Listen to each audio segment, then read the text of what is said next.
Let's return now to Peter Dean, who's joining us live from Perth today at that big defence summit. Peter, hopefully we sorted out those audio issues.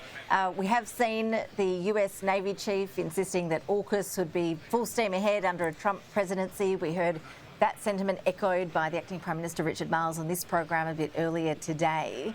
Are you as confident as they are?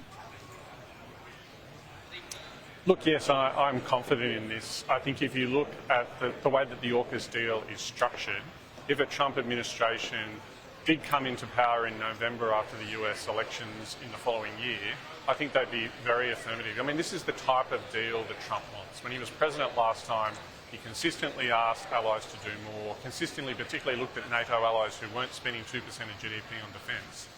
And Australia's paying its way on the AUKUS deal. I mean, we went to the other two partners and asked for this capability. We're investing funds to do it. We've increased spending to over 2% of GDP.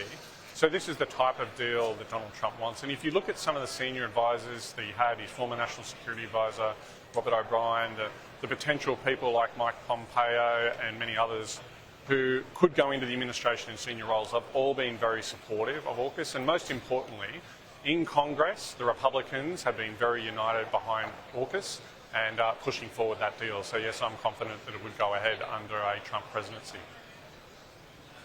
Peter, there were some protesters outside that defence summit there in Perth today. As you are no doubt aware, there's a Stop AUKUS lobby group in Western Australia very concerned about the impact of the submarine program, particularly for residents in Perth. They're pointing to security and safety fears around hosting nuclear-powered subs off the coast of suburban Rockingham, just 30 or so minutes south of Perth.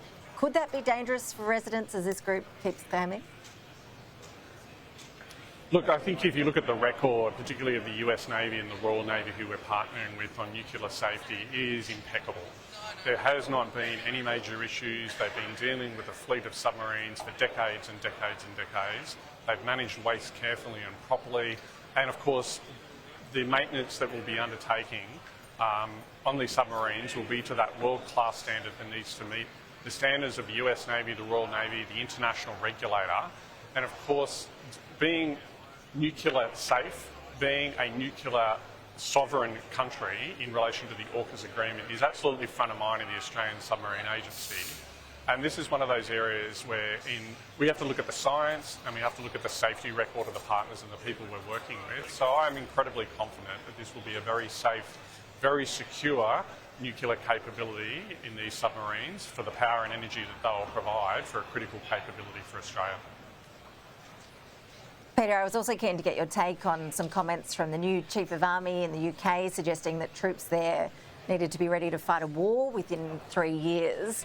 What did you make of those comments? Some people are saying war in that timeframe is inevitable, others arguing that that's a sort of alarmist rhetoric that we're hearing.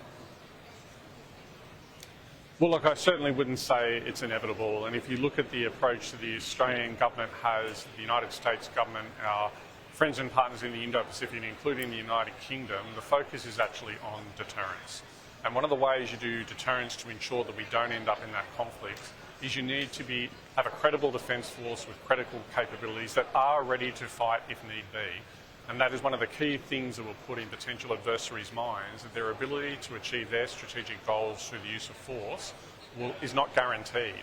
So I think what we're doing is we're moving into an era where we've seen the conflict in Ukraine, we see problems in the South China Sea, we see obviously the war in the Middle East as well, is that readiness and preparedness for our military forces is critical. And this is one of the reasons that we have a bipartisan consensus in Australia on ending strategic warning time. The ending of strategic warning time means we have to raise levels of preparedness for our defence force and the readiness from our personnel to our ships to our logistics to our munitions in case we do have to fight, because that's the way we increase deterrence and that's the way we avoid any conflict being inevitable. And I think that's a really important focus of what you're seeing, and I think that reflects the comments that were made by the Army Chief in the UK. He's talking about his Army being ready and being prepared for conflict in order to deter it and to help ensure that it doesn't happen. Professor Peter Dean, we'll let you get back to that defence summit there in Perth. Appreciate you making the time. Thank you. Thank you very much.